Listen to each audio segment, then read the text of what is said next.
Hi everyone, this is Mary from Mindful Movement with Mary, but we're not moving today, as you can probably see. Instead, we're going to talk about another aspect of good health and wellness, and that is what you eat. So we all know that we're supposed to eat a lot of produce, a lot of fresh fruits and vegetables, but it can be challenging to get the daily recommended amount, which is about 7 to 9 servings per day. And in the American diet, that can be a little challenging. So my first and number one tip for getting enough produce is to get yourself a CSA. And if you don't know what a CSA is, it's community supported agriculture. And how it works is that we, the community members who do not have farms or gardens, pay a farmer a certain amount at the beginning of the growing year. And then the farmer grows our produce and we receive a certain amount every week or month, depending on the farm. And there are 3 main reasons why I think this is the best thing you can possibly do for your diet. Number 1, it's better for the earth. So we're not having to ship produce all over the world using lots of fossil fuels if we're buying from our local farmer. And often CSAs are quite local, like the same town as you or the next town over. And because it's so local, they may be able to use better growing practices. So maybe fewer pesticides because it doesn't have to grow to a certain amount or get shipped far away. So often there are a lot of organic growing practices worked into CSAs if they're not a certified organic farm. Number 2, it's best for your health. So obviously the more produce you can eat, the better it is for you. And it is also good for you to eat a huge variety of produce, which a CSA will force you to do.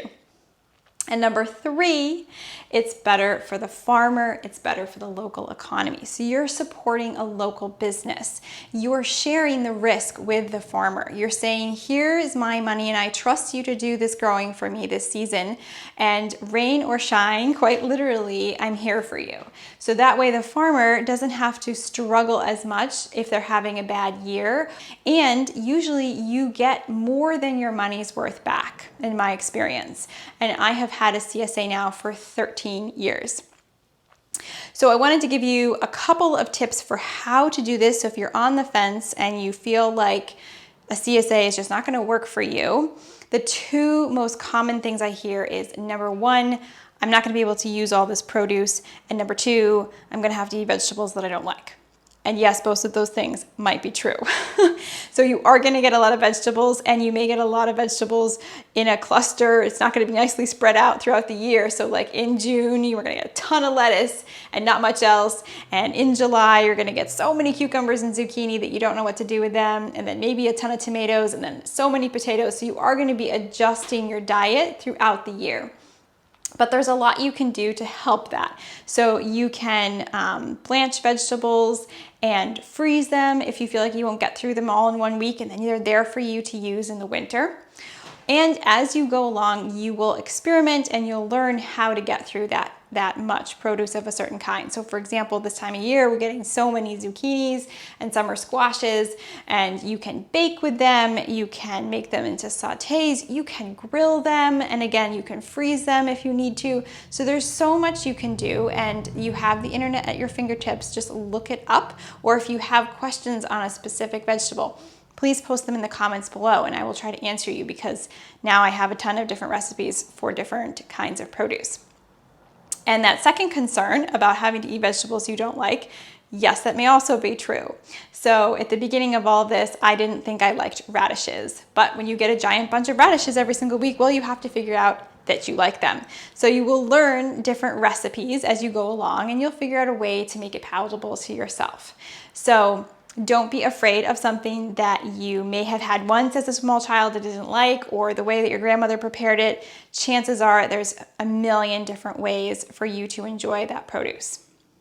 A couple other things I want to note are making sure you save the produce correctly so it does last. So one of the perks of having a CSA is that because it's local, it may have been picked that day, and so it's fresher than it is when it comes from the grocery store, and it will last longer.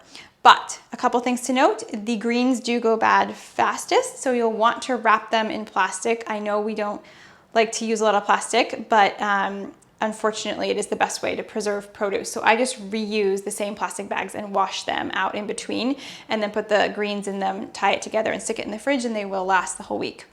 The rest of the vegetables will last another week or two usually, depends on what it is, obviously.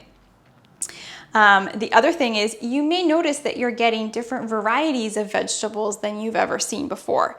So for example, this is curly kale, and we're pretty familiar with this in America. It's in most grocery stores.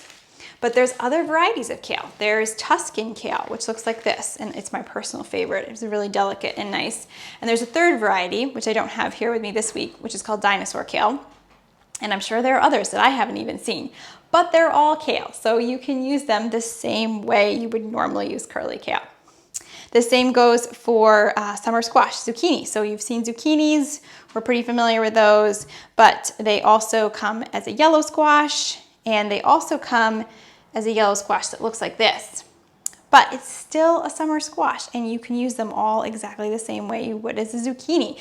You can shred this up and put it in a muffin or a zucchini bread, and it'll be fine. It'll taste exactly the same. So those are my tips. I hope they help. If you have questions, please comment below. Let me know. I'd love to help you out, and eat your veggies. Talk to you soon. Bye.